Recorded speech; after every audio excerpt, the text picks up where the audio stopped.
Praise దిలాడండి. ఈరోజు దేవుడు ఒక మంచి వాగ్దానాన్ని మనకిస్తూ ఉన్నాడు. అదేంటంటే కీర్తనల గ్రంథము 3వ అధ్యాయము 5వ వచనములో ఉండి దేవుడు మాట్లాడుతూ ఉన్నాడు. నీ స్వబుద్ధిని ఆధారము చేసుకొనక నీ పూర్ణ హృదయముతో యెహోవా యందు నమ్మకముంచుము. హల్లెలూయా.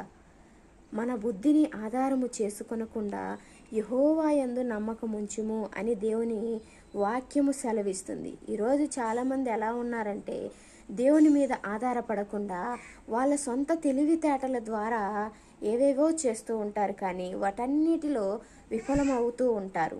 అందుకని దేవుని వాక్యము ఏమి సెలవిస్తూ ఉందంటే నీ స్వబుద్ధిని ఆధారము చేసుకొనవద్దు, దేవుని మీద నమ్మకం ఉంచుము అనని దేవుని వాక్యము సెలవిస్తూ ఉంది. ఈరోజు నువ్వు ఏం చేయాలంటే నువ్వేది చేయాలనుకుంటున్నా కానీ దేవుడి మీద నమ్మకం ఉంచాలి.